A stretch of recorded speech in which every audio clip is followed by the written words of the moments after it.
Hello, bonjour, welcome to my YouTube channel, and if you have not yet, it's time to subscribe. Today I want to talk about how to find your painting style. This is a question I get a lot, and I have some answers for you, and maybe this is not what you expect.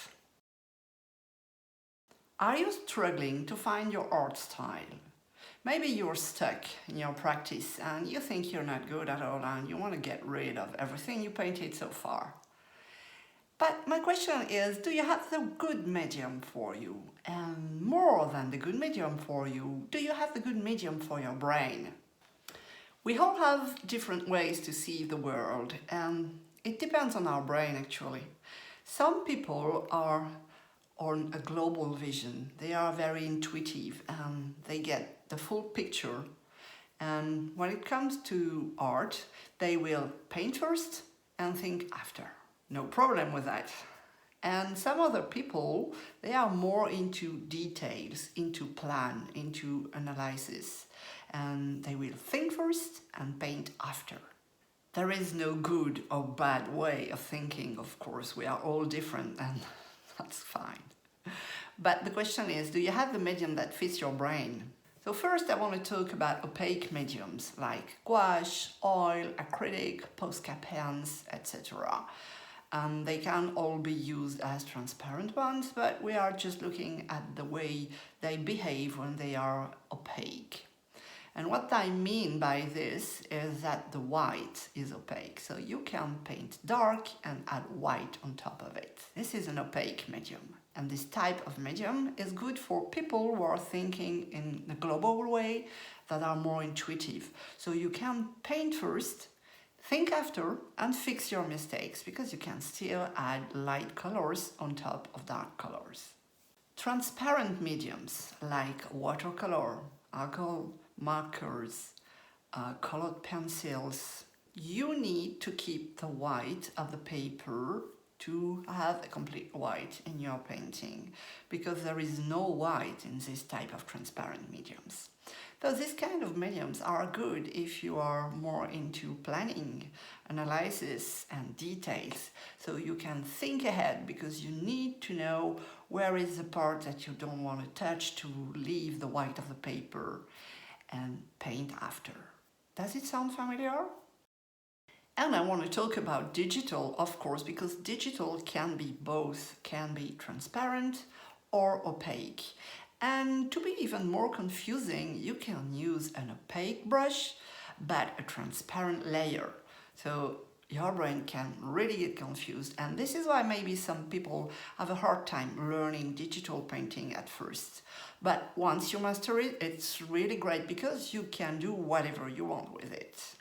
Now that you know this, think about your art practice. Are you using the correct medium for your brain? I'm not saying that if you are a global vision, you can't use transparent mediums. Of course you can. Of course you can use whatever medium you like.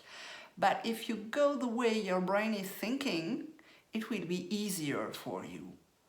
And it will take you less energy than going against your brain, because after all, it's inside there and saying everything we should do. And once you master different mediums, that your brain is used to switch from opaque to transparent, that you are really comfortable, you will find easily your art style.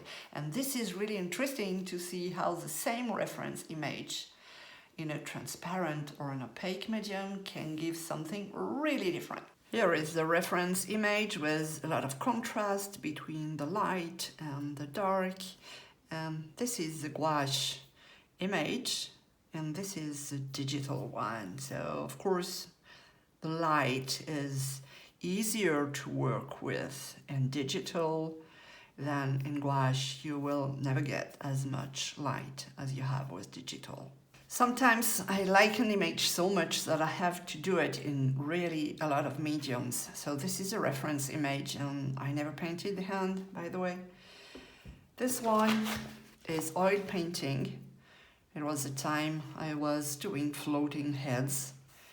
And you have an opaque medium here, very opaque as the background is dark. Here it's gouache, and actually I've been using gouache as a transparent medium here because I wanted the paper to be visible through the painting. And here it is, my last one with alcohol markers.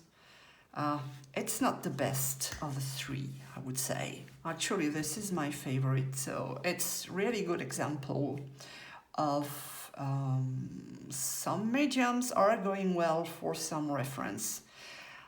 At least they are going better with some reference than others. And this is where mastering a medium is really important.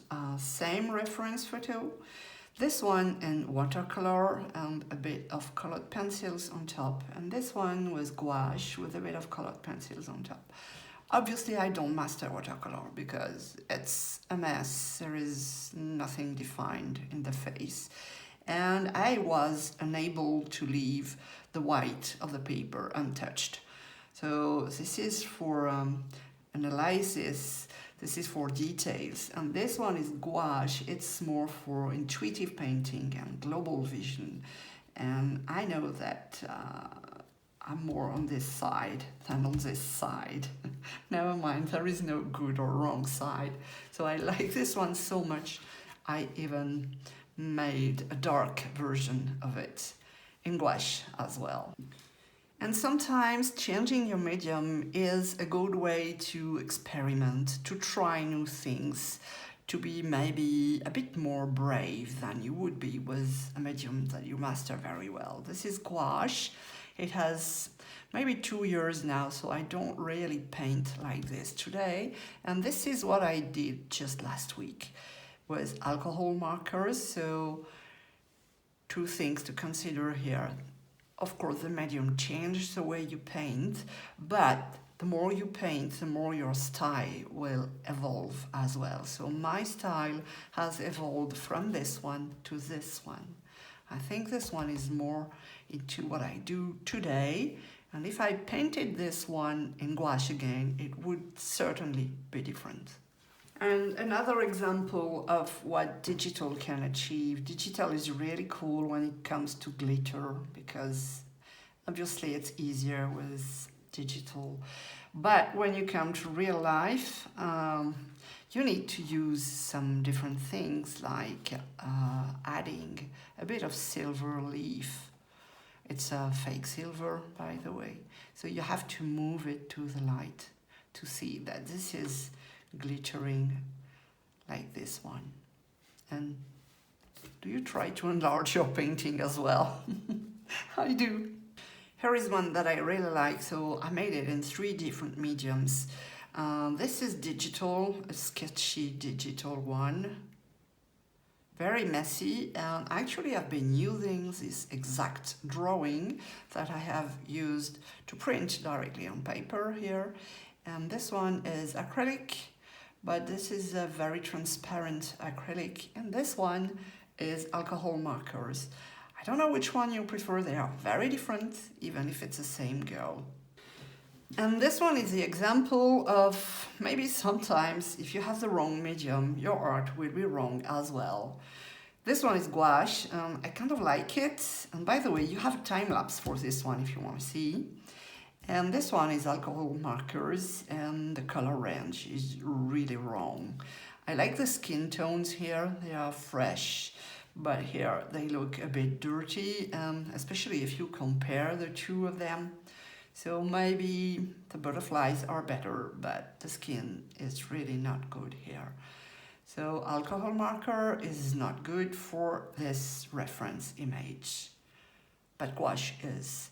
So there is no exact science here, no specific rule. I cannot tell you if you take this reference, then use this medium.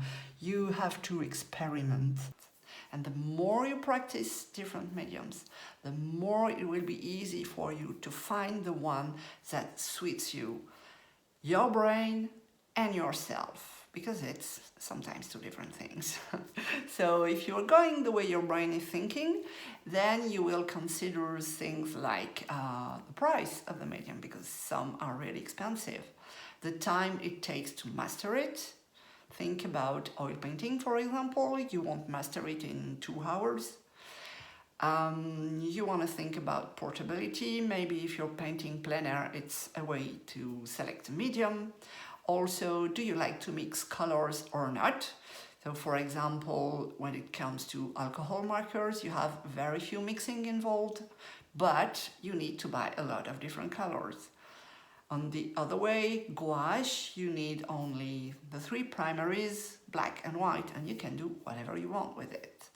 So considering all this, what is your favorite medium right now, and which one do you want to learn now? So I hope you liked this video, and see you soon. And don't forget to subscribe. Bye!